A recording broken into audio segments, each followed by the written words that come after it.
जय श्री राम दोस्तों, आप देख रहे हो YouTube चैनल ज्ञान स्टार प्लस। तो दोस्तों, आप सभी का हार्दिक स्वागत और अभिनंदन। दोस्तों, आज हमने आपके लिए किसी भाई का कमेंट चुना है जिन्होंने लिखा है कि इन चारों में कौन बड़ा है। पहला लिखा है क्रोधाग्नि, ज्वालाग्नि, अर्धाग्नि और योगाग्नि में कौन बड़ा है। तो पहले तो इनको जानना ही आवश्यक है कि ये क्या है।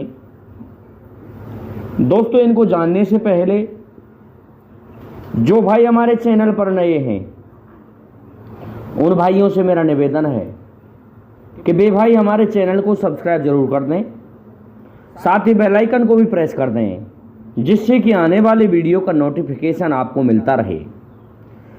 तो देखिए दोस्तों, क्या है क्रोधाग्नि। दोस्तों, ये अग्नि के प्रकार नहीं है, ये विकारों के प्रकार हैं। और ये विकार जो होते हैं ये अग्नि लिए हुए होते हैं। जैसे कि क्रोधाग्नि, क्रोध की जो अग्नि होती है उसे कहते हैं क्रोधाग्नि। और जो अग्नि ज्वालामुखी के समान होती है, ज्वालामुखी से फूटती है, उसे ज्वालाग्नि कहते हैं। और जो अग्नि अर्धांगिनी अर्थात पत्नी की जो अग्नि होती है उसे अर्धाग्नि कहते हैं। और योगाग्नि, जो योग या तपस्या प्रशोध के लिए किया जाता है उसे योगाग्नि कहते हैं, या कुछ प्राप्ति की जाती है वो योग की अग्नि होती है। तो इस प्रकार से ये चार प्रकार के इन्होंने इनके बारे में प्रश्न पूछा है, ये हम आपको बताने जा रहे हैं। तो देखिए दोस्तों, क्रोध की अग्नि, क्रोधाग्नि, जैसे कि फूट पड़ी थी किसकी अग्नि किसके ऊपर, ये आप सभी जानते हैं। जिसकी क्रोध अग्नि जाग गई तो समझ लो समाप्त। तो भगवान महादेव की क्रोधाग्नि सुनी होगी आप सभी ने। भगवान महादेव पर कामदेव द्वारा जब काम के बाणों को छोड़ा गया तो उससे उन्हें क्रोध आया तो उनका तीसरा नेत्र खुल गया, रौद्र रूप हो गया उनका। और देखिए दोस्तों, उसका परिणाम क्या हुआ, कामदेव जल करके भस्म हो गया। तो वह अग्नि क्रोधाग्नि कहलाई। ज्वालाग्नि, जो ज्वाला के समान फूट पड़ती है, ज्वालामुखी के समान होती है, वो ज्वाला अग्नि कहलाई। तो जहाँ भी ज्वालामुखी फूटा, चाहे किसी के ऊपर फूटा ज्वालामुखी, उस जगह समाप्त हो जाते हैं। जैसे कि ज्वालामुखी एक तो प्रकृति प्रदत्त ही होते हैं, इसके अलावा ज्वालामुखी इंसानों में भी फूटता है। तो जहाँ जहाँ फूटा वहाँ समाप्त हो गए। जैसे कि कौरव पांडवों का युद्ध, या फिर यादवों का आपस में लड़ना, ये सब ज्वालामुखी था, उसमें वो समाप्त हो गए। इसके बाद आता है अर्धाग्नि, अर्थात जो अर्धांगिनी की जो अग्नि होती है उसका जो क्रोध होता है। जैसे कि लक्ष्मण का शक्ति से विवाह हुआ, शक्ति अर्धांगिनी बन गई, लेकिन उसकी जो अग्नि थी अर्धाग्नि वो समाप्त नहीं हुई। और अंत में क्या किया, अपने पति को ही मौत के घाट उतार दिया, अर्थात लक्ष्मण जी को ही मार डाला उस शक्ति ने। तो वो अर्धाग्नि हो गई। इसके बाद देखिए दोस्तों, योगाग्नि, योग से जो उत्पन्न अग्नि है उसे योगाग्नि कहते हैं। उसके संसाधने में योग साधना की जाती है। जैसे कि आप सभी ने सुन रखा है, महर्षि पाराशर ने योग किया था। वो अपने पिता का बदला लेना चाहता था दुश्मनों से। इस कारण से गंगा को पार करके दूसरी साइड में गया था और वह तपस्या की। तपस्या करने के उपरांत जब वह आ रहा था तो रास्ते में उसे स्वयं की पुत्री सत्यवती, जो कि यौवनगंधा, सुगंधा या फिर मत्स्यगंधा थी, उसी के साथ में संभोग किया, सहवास किया। तो ये योगाग्नि थी जो अपने पिता का बदला लेना चाहता था। इस प्रकार से चारों अग्नि समान हैं। अब रही बात छोटे बड़े की, तो छोटा बड़ा तो हम ऐसे बताएंगे आपको कि ग्रस्त बड़ा है या वैराग्य। इसी तरह से ये चारों अग्नियां हैं कि इनमें कौन बड़ी है। हम किसी को भी बड़ा नहीं बता सकते कि देखिए ये कहानी अपने आप, ये कथा अपने आप बड़ा बता देगी कि कौन बड़ा है, कि ग्रस्त बड़ा है या वैराग्य। हुआ क्या कि एक बार एक महात्मा तपस्या करते थे। इधर एक राजा थे और राजा बहुत सत्संग प्रिय थे, लेकिन उन्हें एक प्रश्न सूझ जाता है कि ग्रस्त बड़ा है या वैराग्य। अब विद्वान आते और जवाब देते, लेकिन जवाब नहीं लगता था, सही संतुष्ट नहीं होता था राजा, तो उन्हें अपनी कैद में डाल देता था। इस प्रकार से बहुत से विद्वानों को उस राजा ने अपनी कैद में डाल दिया। फिर क्या होता है, एक महात्मा आता है और वह महात्मा आकर के कहता है कि ये क्या हो रहा है, इसमें सुन रहा हूँ इस राजा के बारे में कि महाराज ये प्रश्न पूछता है, इसलिए आप मत चलो, नहीं आपको भी ये बंदी बना लेगा। परंतु वह तपस्वी महात्मा था। जाके पहुँचता है राजा के पास और राजा से कहता है, राजन मैं आपके प्रश्न का उत्तर दूंगा। राजा कहने लगा, अभी तो भाग जा, समय है, उत्तर नहीं दिया गया तो मेरी जेल में सड़ जाएगा। दोस्तों, नहीं माना साधु और क्या कहा कि ऐसा है, बताइए ग्रस्त बड़ा है या वैराग्य।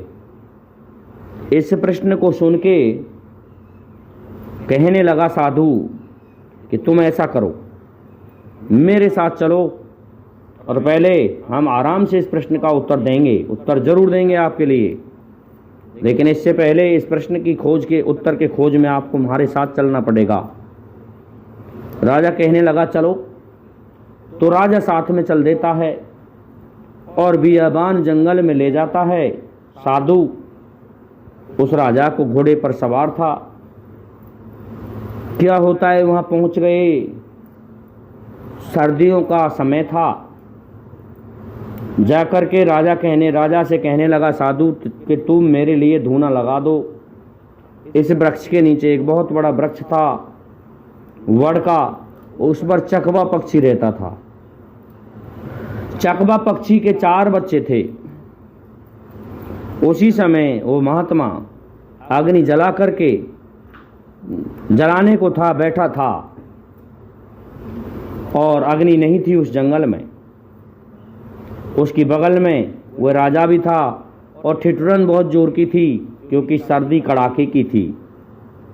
कि उसी समय चकवा पक्षी कहने लगा कि ये हमारे दरवाजे पर आए हैं, घर पर आए हैं और ठिठुर रहे हैं सर्दियों में, जाड़े में, मैं इनको अग्नि लेके आता हूँ। तो दोस्तों, चकोल पक्षी अग्नि को ही खाता है।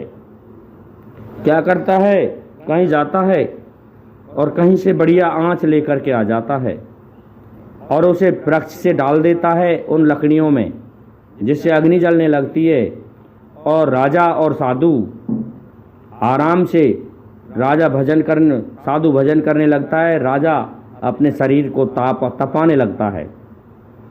इस प्रकार से उनकी रात उस सर्दी से बचती रही। लेकिन जब रात्रि के 9 बज चुके थे तो कहने लगे दोनों भूखे हैं। चकवा चकवी आपस में बतराने लगे। उसी समय वो चकोल जो पक्षी, मादा पक्षी थी, वो कहने लगी कि ऐसा है हमारे 4 बच्चे हैं और हम एक बच्चे को डाल दें तो एक झिक जाएगा, धाप जाएगा, और दूसरे को डाल देंगे तो दूसरा धाप जाएगा। इस प्रकार उन्होंने अपने एक बच्चे को उस अग्नि में डाल दिया। वो जल करके और तल करके तैयार हो गया। राजा ने भूख के कारण रहा नहीं गया और राजा ने उसे खींच के खा लिया। लेकिन दूसरा डाला कि एक रह गया है, दूसरे वाला इसको खा लेगा, उसको भी राजा ही निकाल के खा गया। इस प्रकार से उन्होंने कहा कि एक तो अभी भूखा है, तीसरे बच्चे को भी डाल दिया, उसे भी राजा ही खा गया। इस प्रकार 4 बच्चे डाल दिए और 4 को ही राजा खा गया। इसके पश्चात दोस्तों क्या होता है, चकोल पक्षी आपस में बतराने लगे, नर व मादा। कैसा है, एक ने ही 4 बच्चे खा लिए, ये भूखा है साधु जो बैठा है। ऐसा है, मैं गिर जाता हूँ, नर कहने लगा, और तुम नारी हो, तुम तो और भी कर सकती हो, लेकिन मुझे कोई नारी नहीं मिली तो मेरा समय कैसे पास होगा। लेकिन वो चक भी कहने लगी कि नहीं महाराज, मैं स्त्री हूँ, दूसरा पति बनाऊंगी तो मुझे दोष लगेगा, इसलिए तुम दूसरी ले आओगे तो तुम्हें कोई दोष नहीं होगा, मैं गिर के मर जाती हूँ। दोनों आप एक दूसरे से झगड़ा करने लगे और लड़ते लड़ते दोनों पक्षी उस अग्नि में जो धुआं लगाया था उसी में जल गए, गिर पड़े, और उनको भी राजा निकाल के खा चुका था। अब प्रातः काल हो गया। साधु कहने लगा, चलो वत्स घर को चलते हैं, तुम्हारे वहाँ चलते हैं। राजा कहने लगा, ठीक है, अभी इसने उत्तर तो नहीं दिया, लेकिन चलते हैं, चल देते हैं। रास्ते में एक माया का नगर बसा दिया उस साधु ने, और उस नगर में एक कन्या थी और वो जवान थी। उसका स्वयंवर रचाया गया था, लेकिन शर्त ये थी उस राजा की, जो भी इस गर्म पानी में स्नान करेगा और उसे ये कन्या बरमाला पहना देगी। दोस्तों, पानी खलबला रहा था, उसमें बहुत सा ईंधन दिया जा रहा था, भट्टी में पानी खौल रहा था बुरी तरह से। उसमें स्नान करने के लिए कोई भी राजा तैयार नहीं था, राजाओं की भीड़ लगी थी। पहुंचते हैं वहां पर साधु महाराज, और राजा से कहने लगा साधु कि तुम इसमें स्नान करो। राजा कहने लगा, मैं इसके ऊपर क्यों मरूं, इसमें तो मैं जल के भस्म हो जाऊंगा। जब किसी ने कोई शर्त नहीं मानी, नहीं कर पाया पूरा, तो साधु कहने लगा जिस राजा की पुत्री थी उससे कि तेरी शर्त मैं पूरी किए देता हूँ, लेकिन मैं फेरे जिससे डलवाऊंगा उससे डलवाऊंगा, मैं मेरे साथ फेरे नहीं खाऊंगा। कहने लगा राजा, ठीक है, आप शर्त तो पूरी करवाइए। तो देखिए दोस्तों, साधु ने उतार के अपने कपड़ों को और लंगोटी लगा करके उस कड़े में घुस जाता है जिसमें पानी गर्म किया जा रहा था, और जैसे ही उस कढ़ाई में गए तो कहने लगे, थोड़ा सा ईंधन और बढ़ाओ, अभी ये ठंडा है तुम्हारा पानी। जबकि दोस्तों खौल रहा था। उस साधु ने बड़े आराम से उस कढ़ाई में बैठ के गर्म पानी में स्नान किया। स्नान करके वापस आ गए, अपनी लंगोटी को धोने फिर घुसे और फिर वापस आ गए। इस प्रकार से उस शर्त को पूरा कर दिया। राजा कहने लगा, हमारी पुत्री का विवाह तुम ले लो। लेकिन देखिए दोस्तों, साधु कहने लगा कि ये इतने क्षत्रियगण आए हुए हैं, इतने राजा हैं, इनमें से जो तुम्हें सुंदर हो उससे आप फेरा डाल दीजिए। मैंने ये आपसे पहले ही कह दिया था, मैं आपकी शर्त पूरा करूंगा, बाकी आपसे आपकी लड़की से विवाह नहीं करूंगा। तो राजा आपस में लड़ने लगे। तो क्या किया, एक राजा था सुंदर लड़का, जवान, देख करके साधु ने कह दिया कि इससे विवाह कर दो। उससे उस लड़की का विवाह हो गया और उस राजा से कहने लगा कि चलो राजन, अब हम तुम्हारे महलों में चलते हैं। आ जाते हैं दोस्तों अपने महलों में, और जब वहाँ आ गए उस कचहरी में, तो राजा कहने लगा, साधु तुमने मेरे प्रश्न का उत्तर नहीं दिया, तुमने मुझे वैसे ही व्यर्थ में घुमाया है। मैं अब तुम्हें जेल में डलवाऊंगा। इस बात को सुन के साधु कहने लगा, क्या किया साधु ने क्रोध में भर के कि राजन, तुझ में तमीज नहीं है, तू जानता ही नहीं है सत्संग की परिभाषा क्या होती है। ऐसा है कि देख, ग्रस्त तो वह बड़ा था जिसके 6 जीव तुम्हारे सामने अग्नि में जल गए थे कि हमारे दरवाजे पर कोई भी अतिथि भूखा ना रहे।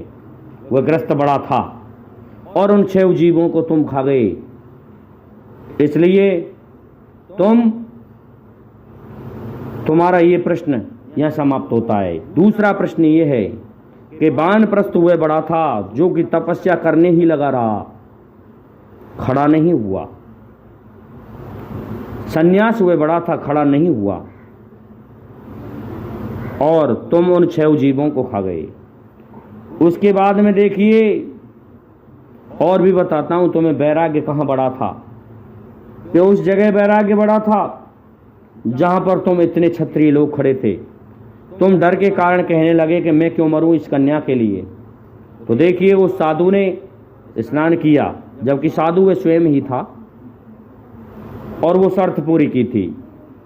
इसलिए अपने अपने स्थान पर ये सभी बड़े हैं। राजा कान पकड़ गया, कहने लगा, सत्य कहते हो महाराज, और बताइए, तुम कहो तो तुम्हारे राज को मैं उल्टा कर सकता हूं। राजा पैरों में गिर पड़ा और उसे अपने प्रश्न का उत्तर मिल गया। तो देखिए, जो भी भाई ने ये प्रश्न पूछा है कि क्रोधाग्नि, ज्वालाग्नि, अर्धांग्नि और योगाग्नि में कौन बड़ा है, ये चारों अपने अपने स्थान पर बड़े हैं। जैसी जहाँ परिस्थिति होती है उस स्थान पर वह बड़ी होती है। तो मैं समझता हूँ जिस भाई ने ये प्रश्न पूछा है उसको उसके प्रश्न का उत्तर मिल गया होगा। इसलिए अब आप सभी से मेरा निवेदन है कि आप हमारे इस वीडियो को लाइक, शेयर और सब्सक्राइब कीजिए। साथ ही बेल आइकन को भी प्रेस कर दीजिए, जिससे कि आने वाले वीडियो का नोटिफिकेशन आपको मिलता रहे। दोस्तों, जय हिंद, जय भारत, जय जय श्री राधे, जय जय श्री राम।